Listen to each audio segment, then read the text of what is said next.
This is Sam Taggart with Can't Knock This. I'm here with Brigham Lindsay, active back-to-back top rep. He did 1,200 accounts 2 years in a row, and the second closest guy was in the 800 range, just to put things in perspective. I think there's very, very few people like Brigham Lindsay out there that have ever done what he's done in the pest control space. So welcome out to the podcast, Brigham. It's exciting to have you. So let's dive into this. Tell me a little bit about your story. So how'd you get into the door-to-door space? What were you doing before this? Yeah, and I appreciate the vote of confidence that you have in me. It was just 1,100 though. Oh, 1,100. Unfortunately. Sorry. I wish. Yeah, it's a little bit of background about me. So I grew up with the Williams family, Chase Williams, and they're in my ward over there in Georgia. And I heard he had, been successful in sales and pest control and whatnot, and so I just thought it was just him. I was like, he's just lucky. That not everybody's, like him. He nobody makes that type of money in door-to-door sales, and so I didn't really pay too much attention to it.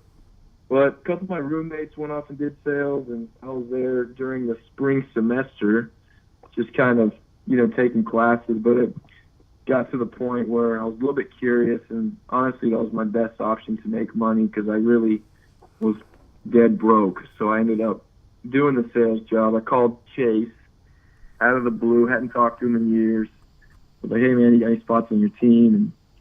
And, he was like, yeah, how does Orange County sound? I was like, that sounds awesome, because if I didn't do well in sales, I could always just go to the beach. To be honest, that was my backup plan. So I flew out there and did that, and, that's kind of how I got introduced in sales. I knew somebody that had done it, and I wanted to go out with Chase because I knew he had been successful, wanted to get trained by someone that had been successful. So tell me about that first day knocking with Chase. It sounded like you definitely got trained up real well, right? Yeah, my first day, he brought me out in the afternoon. I honestly felt like it was my first day on the mission. I was just exhausted. I was like almost falling asleep, nodding off on the door because I wasn't talking at all.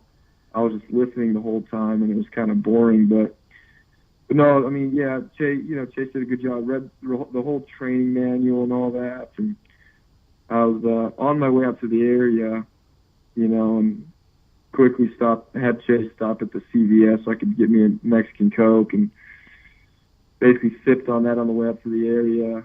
And I got to my neighborhood, and I was kind of freaking out because I realized I didn't even have the pitch memorized. I didn't even know what to say. So we wrote it down, and I just got to work. And I remember that first door, I was praying that they didn't answer because I was so nervous. I was scared. So they didn't answer, and I was like, all right, whatever. I need someone to eventually answer because I have to get this rolling. And first day was fun. I had a lot of no's at the beginning, but I finally got that yes and was able to close the deal. And I ended up getting 6 sales my first day. And just from there, just always sold about 5, 6, 3, somewhere around there range every day during that I sold for about 5 weeks out there in Orange County my first summer. Wow. And how old were you? So I started when I was 28. So I went on my mission when I was 25. Wow. So yeah. So that was my first year doing it. And after that, just kind of I actually really enjoyed it. So door-to-door sales is actually something that I know a lot of people say they don't like it and it sucks and it's good money, but the job sucks. I honestly love the job. I think it's really fun. It's a challenge. It's unique. It's something different. We actually get paid for what we're putting in, for what our value is. So let's rewind to the 23, 22-year-old version of Brigham. And if you were to tell that version of you, you'd be knocking doors where you're at right now, what would he say? Yeah, I honestly don't know what I would say. I don't know if I would have been as successful, to be honest. I mean, I feel like the mission and just everything in my life after that age, I really was able to mature and get, you know, things straight in my life so I can really be successful at this job. The version of me back in 20, 21, 22, I mean, I you know, wasn't my most proud years. You know, fortunately for me, like others, you know, in this same situation, I was able to kind of change my life around and be fortunate and blessed enough to be able to go on a mission. You know, served in Oaxaca, Mexico for 2 years, and it was just a good time of my life. You know, I really enjoyed it. Probably my favorite 2 years. I always, you know, tell people that that's the I'll never do anything as important than I did in those, you know, in those 2 years of my life. So I definitely take a lot of pride in all the work I did there.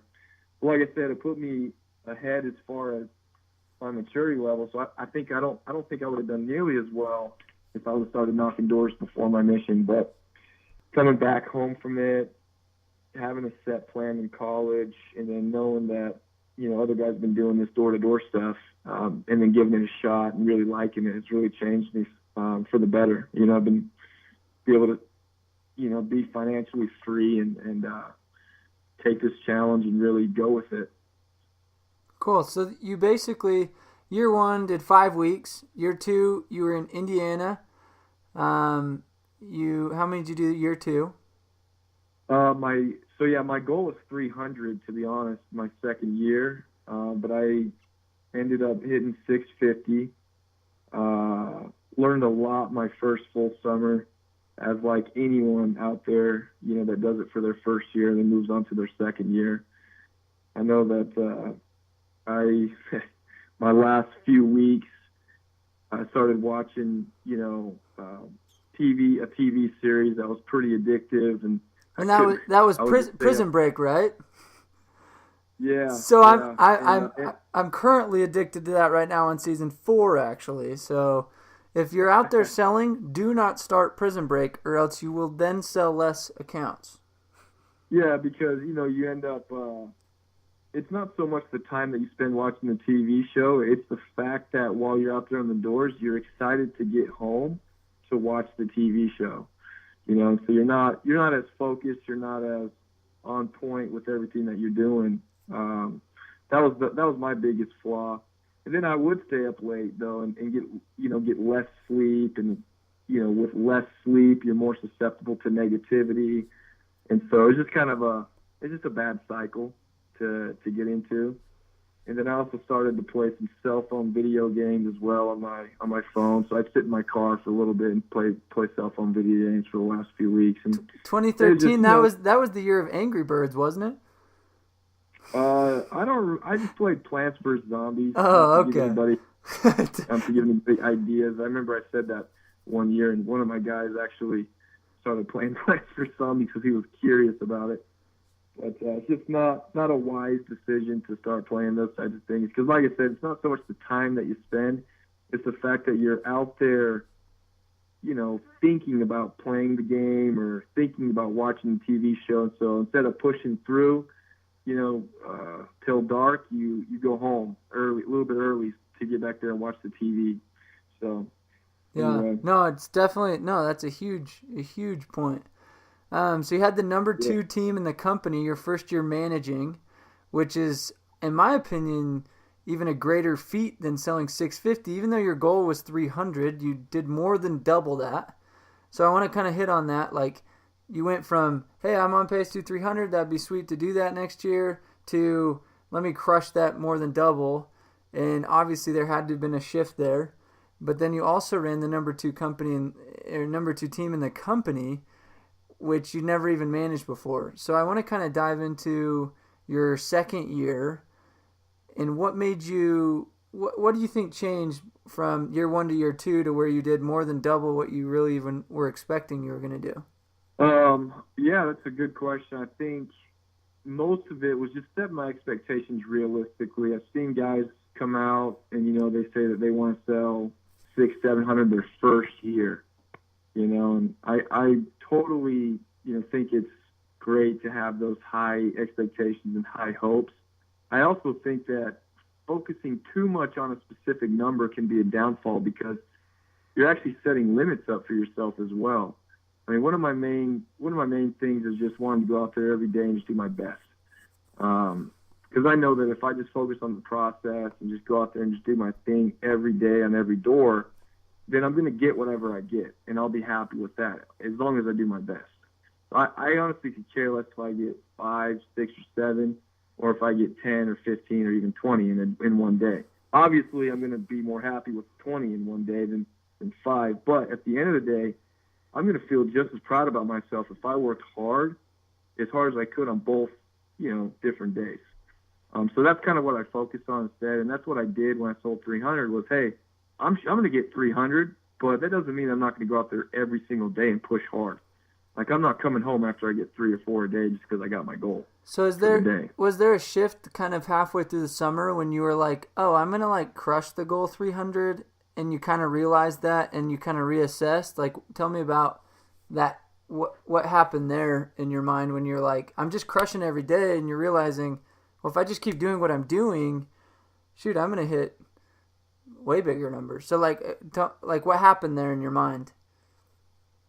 Yeah. I mean, I think I was servicing about 40, 45 a week that summer, somewhere around there. And so, yeah, I definitely realized I was on pace to hit 600, 700. And so then my mindset just completely shifted to, okay, I'm just going to keep this up. I just need to keep this up and work, my hardest every day, and I can get at least 600 accounts, maybe even 700. I honestly should have gotten 700 because my last couple of weeks were really bad. They were, my worst weeks of the year. Plants for Zombies. Yeah, Plants for Zombies, and just honestly just getting trunky, just a lesson learned, I guess. So it's a lot easier to just work hard. It sounded like in 2014 you definitely learned your lesson, and it sounded like you had a bigger summer.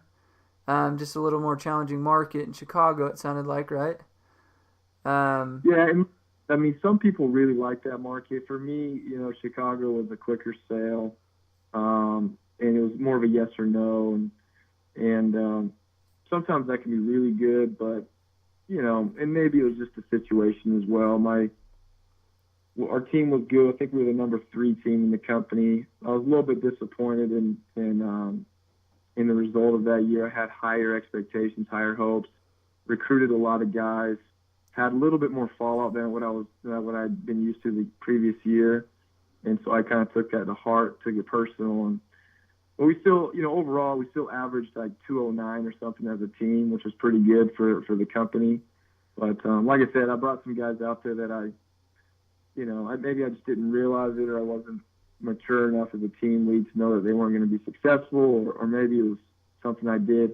Either way, I took it personal, and so something I learned about recruiting, really recruiting the right team with the right atmosphere and building the right culture on the team, is very important in this job.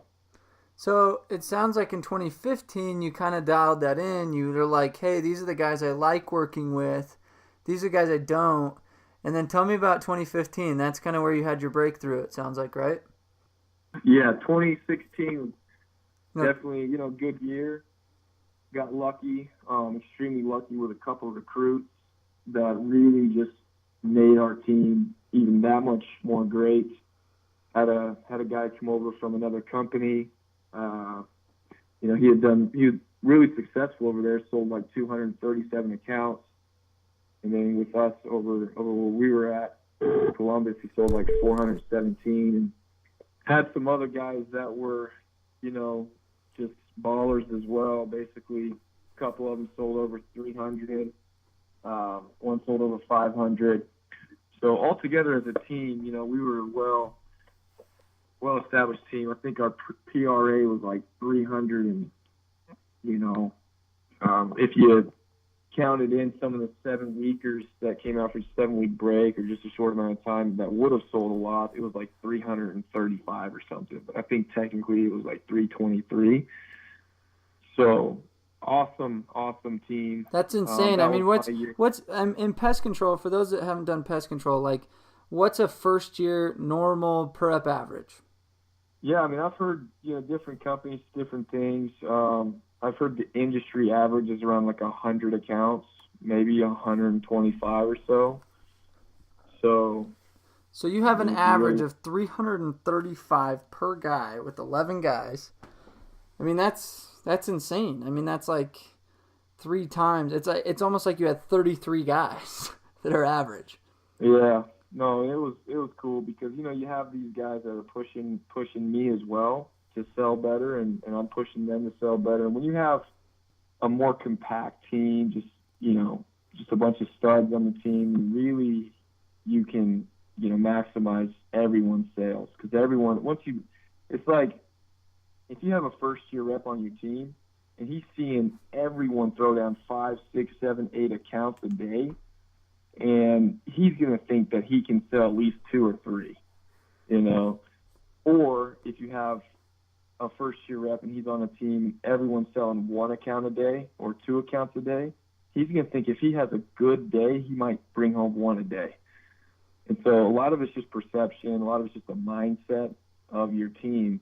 And so I was really fortunate to have these guys on my team. I mean, they're my close friends, and a bunch of my success just comes from them. I mean, to be honest, it's really hard to take credit when you have such good players on your team. You know what I'm saying? No, it's massive.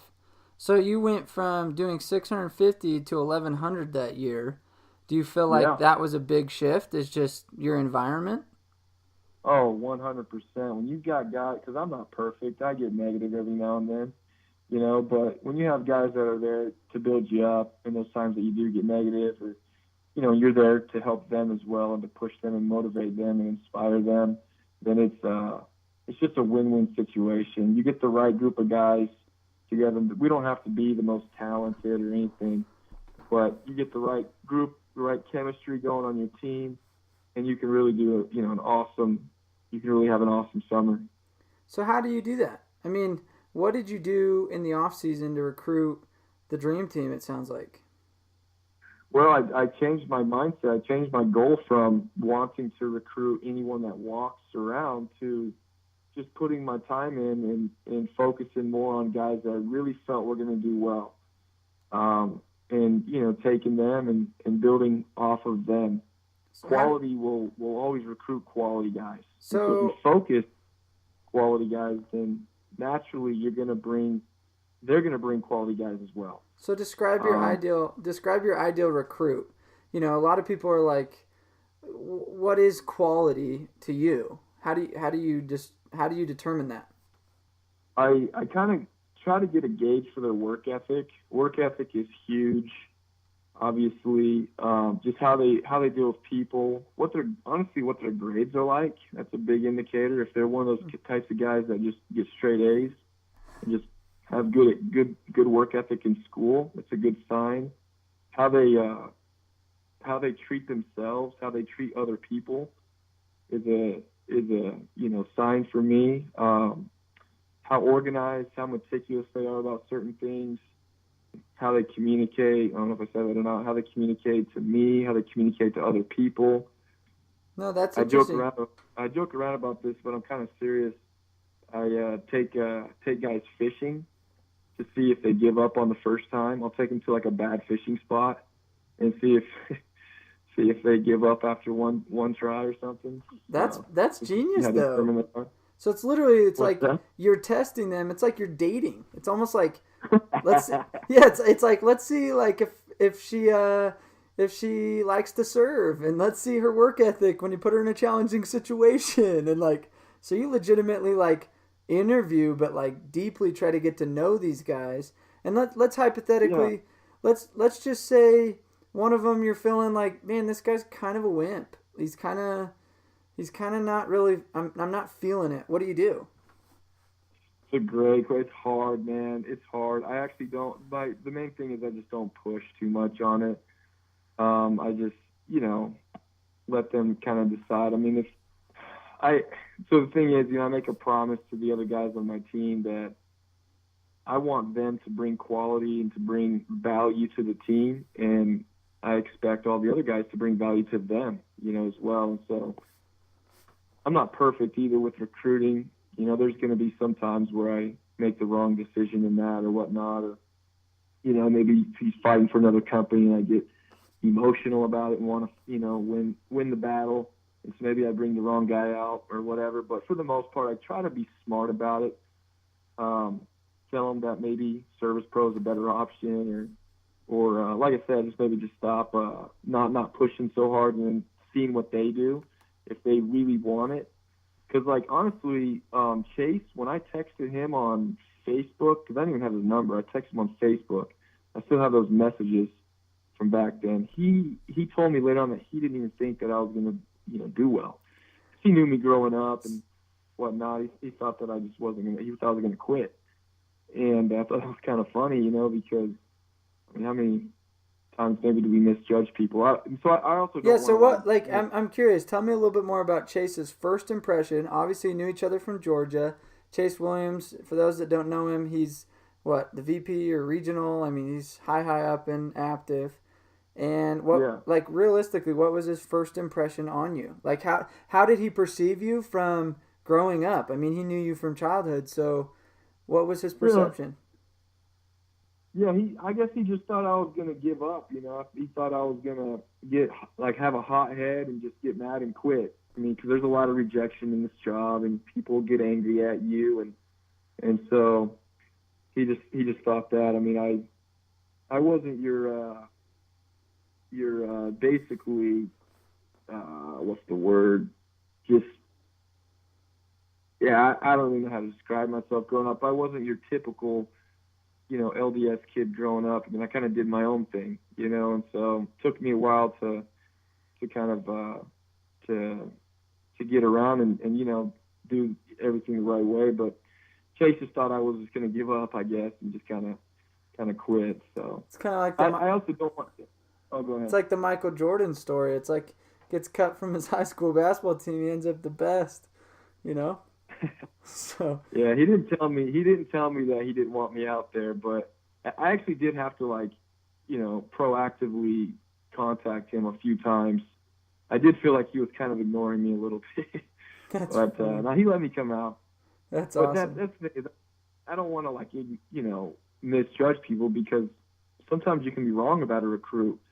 And that's kind of why I just kind of back off a little bit if I'm a little bit nervous, or I'll have someone else kind of interview them or whatever and see what's going on. And then if they're really pushing it that they want to come out, then maybe I'll give them a chance or whatever, see what happens. But, for the most part, I feel like with work ethic and just the pure determination to be successful, you can do this job.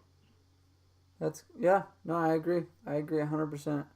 So let's fast forward. 2016, you were number one again. You did 1,060. So what went through your head? Some people are like, hey, I was number one. I did that, been there. What's your mentality going into summer number 2? Knowing you were number one last year, I guess kind of what was your mentality going into it?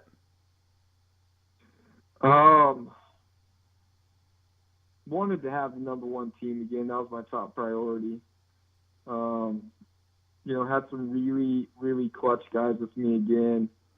We had a bigger team that year. We had I think we started with 23 guys or something, 21, 20. I can't remember what it was exactly, actually. But we had a bigger team. I had guys coming in and out as well. One guy came out for a month. A couple guys came out for just 10 weeks. So it's just kind of all over the place. The guy that did 417 with me that year actually ended up taking a job at Qualtrics, so I was pretty bummed about that. But kept texting him, giving him some funny door pitches, on text messaging. He ended up quitting his job at Qualtrics and came back out with us in Minneapolis. So that was pretty cool.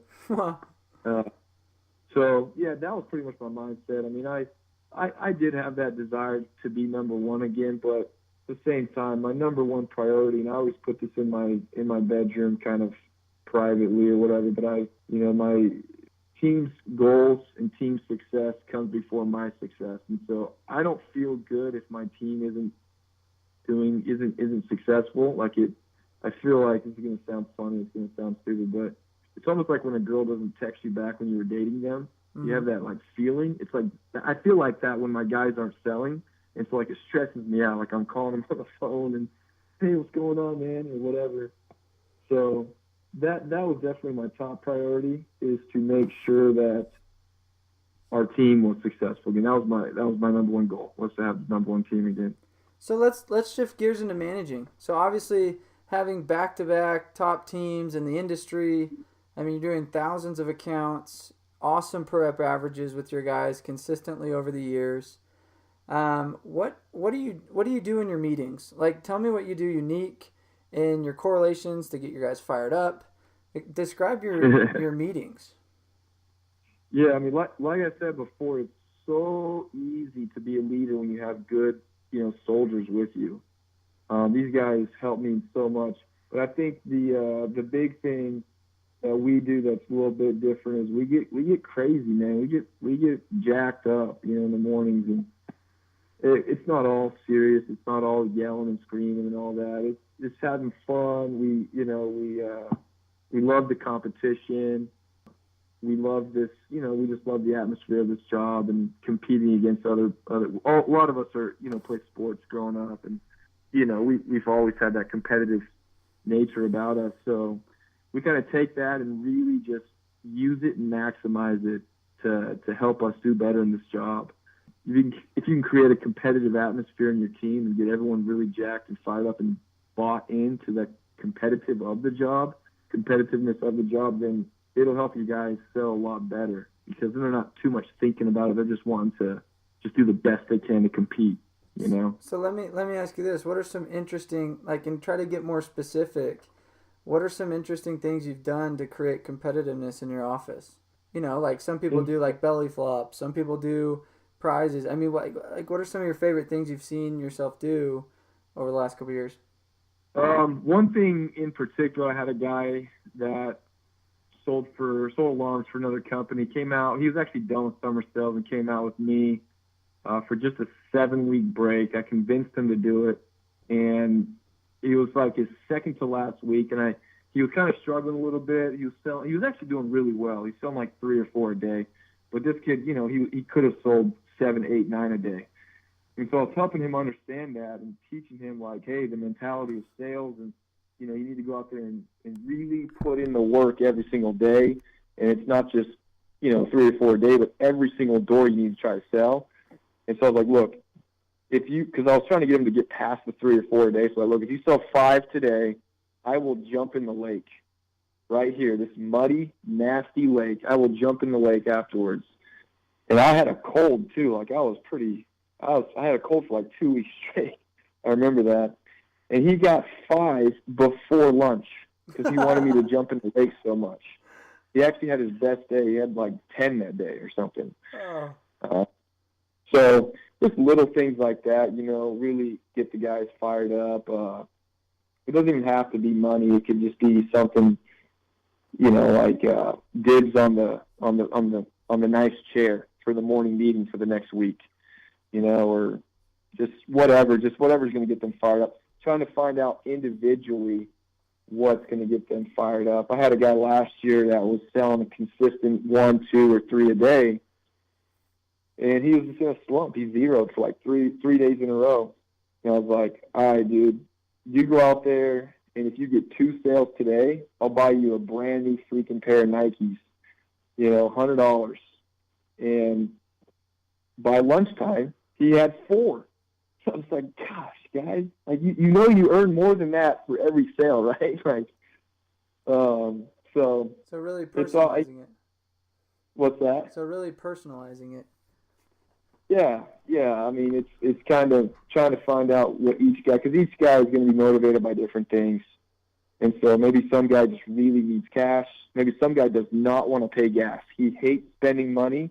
And so just incentivize him, say, hey, you're my driving partner for the next week. As long as you hit 2 a day, you don't have to pay gas. That's a cool one.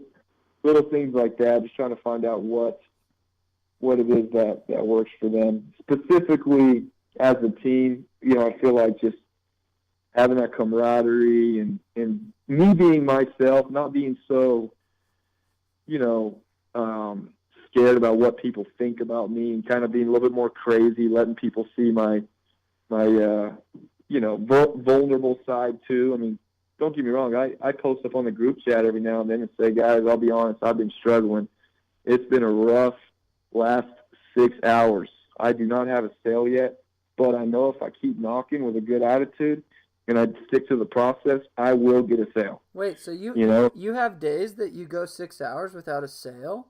What? Yeah, man. Yeah, it happens, every now and then. I mean, there's probably at least 7, 8, 9 days last year where I didn't have a sale until 4 or 5 o'clock for whatever reason.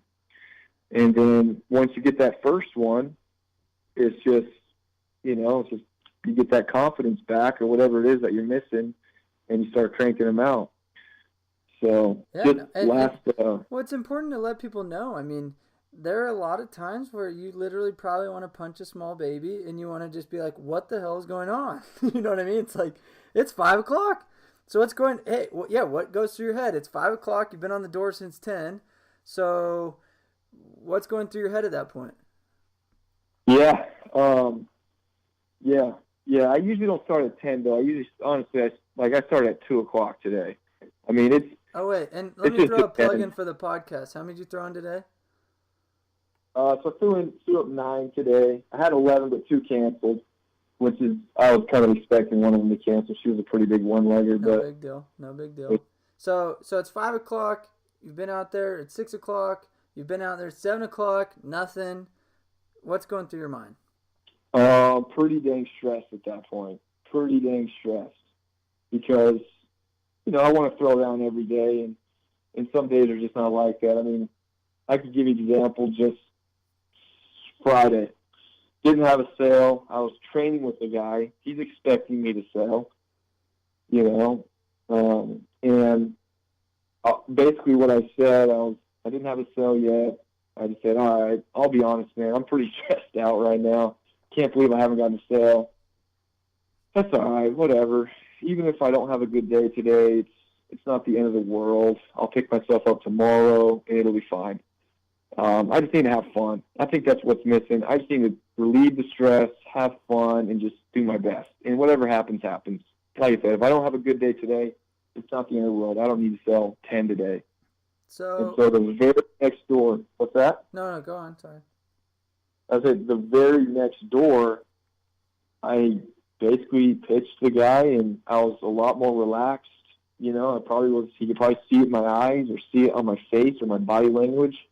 And I got the sale. And then I ended up getting 5 more sales within the next 2 hours because I was able to, refresh my mind and just kind of release some of that burden that was on me.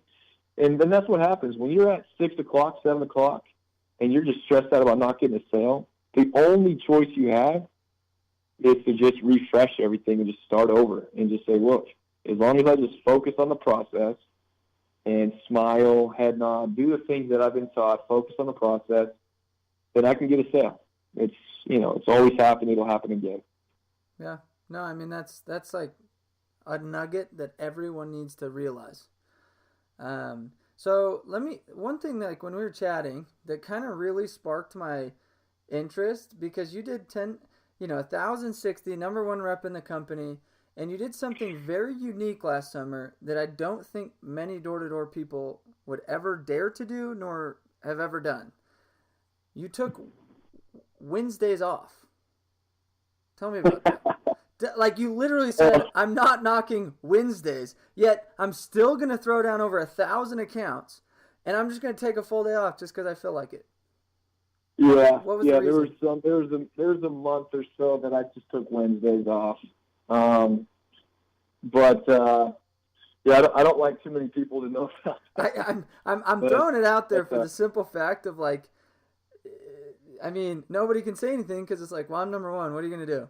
I did 5 times more than you did. So what went through your head? What was your reason behind that? Just, it was nice to have a break. I mean, I've been doing this now for 6 years, and Wednesdays are the day that there's no competitions. And, when you have a good team, I probably won't, I probably shouldn't do that, because it's not good because, the team suffers from it. But my team was so self-motivated that they honestly didn't even need my help most of the time. I mean, these guys were just machines themselves, which really helped me out because I didn't have as much work as a normal team leader does. But yeah, I mean, taking Wednesdays off, refreshing, just taking that rest, spending time with the wife, watching, TV, going to the pool, whatever, was actually really helpful because I hit it super hard Mondays and Tuesdays for the competition, take a break on Wednesday, and then hit it hard Thursday, Friday, and Saturday. It actually did better, which is kind of weird. I'm still trying to figure that out and how that happened. I actually had my best month ever doing that. It was in July. So How many did you do that month? I did 245, and that was the same month that there was 5 Sundays. So all Wednesdays, all Sundays, 22 days of knocking. Yeah. You do 245 serviced accounts. That's insane. I mean, yeah. So let's put a disclaimer out there. I'm a first year rep, and I hear this podcast. I go, oh, I'm gonna take Wednesdays off. Like, what advice would you give the normal rep? I wouldn't do it. I think I probably could have done more if I would have, worked on Wednesdays. But then again, I'm still trying to figure it out myself. But there's something to every say. person has, There's something to say about balance. Whether it's take a day off like you did, or really value and appreciate your Sundays, or really treat your morning time sacred. You know what I mean? And just like, don't talk to me about work. Don't, you know what I mean? Like, creating a system to where you can leverage your time and really balance and get out of work mode. There's something to say there's some power behind that, right? Yeah. Those days, Mondays and Tuesdays, Thursdays, Fridays, and Saturdays, I would start a little bit earlier than what I would normally do. Just because I knew that I had Wednesday off. I knew that Monday I would work as hard as I could, and Tuesday I'd work as hard as I could. And then after that, I could literally kill myself for those 2 days and then just take Wednesday completely off and do the same thing Thursday and Friday. And that's when you were telling me you kind of started around 10 a.m., went till 10 p.m., full 12-hour days, yeah, no break, like just hard. Yeah, exactly. So let's dive into like a little bit more about your routine. What is your day? Do you have like a routine, or are you kind of like late night, early morning? Tell me about how your day is and your habits. Yeah, I mean, I try to get to bed at a decent time just because sleep is important in sales and getting that rest, getting your brain cells, what's the word? I guess refurbished. Basically just getting some good rest is important. I wake up around 8 o'clock. Doesn't take me too long to get ready. I have my morning meeting. Sometimes if guys want to come in early, I'm always ready to go by 8:30 in case anybody wants to come in early. And I have my meetings, 9 o'clock. Try to get to Chick-fil-A on time. And then what's your go-to sandwich at Chick-fil-A? Bacon, egg, and cheese biscuit with a Powerade to drink. Do you feel like there's something like what's the word, like superstition that you have when you drink your Powerade and you have your Chick-fil-A? Do you feel like that's almost part of the routine that creates success? Well, there's no question about it. Yeah, there's no question. That's one of the first things I look for in a market is if they have a Chick-fil-A. But have you found that there is a commonality in those that go dominate? They have almost like a go-to, I got to have this drink at this time, or I've got to, like I had a rep one time that had to button his collar all the way up to the top button and wear a white shirt, and if he didn't, he wouldn't sell. Like, it was almost this superstition that's like, oh, I didn't have my Chick-fil-A today, I'm just off. Like, do you ever feel that? Yeah. Oh, yeah. Yeah. Absolutely. There's no doubt about it. Yeah, that's an So interesting thing you'll find with a lot of top reps. Like mine is a hat. If I don't have a hat on, I legitimately won't sell, and it's like known fact. I'll like literally like I'll like beat a rep up and be like, "Give me your freaking hat! I forgot mine." It's like because I know if I don't have my hat on, I'm screwed. Yeah. Same as my scooter. If I don't have my scooter, I'm screwed. Like I ride a scooter door to door. Okay, so let's dive into what. Let's go to your door. So if you're selling 10 a day, 7 a day, 240 in a month, I mean, what's different on the doors? What do you feel like you do different? What would tips or tricks or something you would say? Yeah, like what do you do? Yeah. So I try to be genuine, with people. I mean, I'm not a serious guy. On the doors, I try to, find ways to break the ice, find ways to crack jokes here and there. If they ask me if it's a contract, I say, yeah, it's just for 10 years. That way I can really break up each egg cycle. They're like, I'm just kidding. It's just that's the best part about it. I just do mine for 12 months. That's why everybody goes with me. Because I don't need to do the 2-year contracts or whatever. So finding little ways to break the ice, cracking jokes is really important, in sales for me. That might not be for everyone, just because I know there's different styles. For me, though, that's huge because I can alleviate some of the stress. Sales is a stressful process for buyers and for sellers if it's not the right, environment. And so basically that's one of the things that I try to do is create some type of comedy. So dive into that. What are some of the funniest things you've done on the doors or seen on the doors? Yeah, I did a little dance for an Indian one time. Actually, I started off my approach just by dancing and saying, I was like kind of dancing the whole time, saying it's mainly been the ants, lots of spiders dropping inside the home, getting inside the cereal. Ugh. Just being crazy with it. And she like her first initial reaction to me was another sales guy, but then like she actually came outside the home, shut the door behind her, and she started like smiling at me and stuff. And I don't know, I was just in like a goofy mood, and I really didn't care what she thought about me. So I just started doing some crazy stuff. But that's what it takes. I mean, the reality is too many people care. Like, and don't you feel like the less you care, the more you sell? It's kind of like, I don't care. I'll do whatever. Absolutely. Yeah. Yep. So, I mean, it's not all the time I'm in that type of zone. I wish I could be in that type of zone all the time, but I try to find little things like that just to break the ice because laughter, it gives you endorphins and it gives them endorphins. And when both people are happy, it creates an environment to buy. And people, when they're relaxed, and when it's super stressful, it's harder for those people to make a decision. They don't feel good. They don't feel comfortable. And so anyway, that's just something that I try to implement in my approach. Like I said, for my personality, it works great.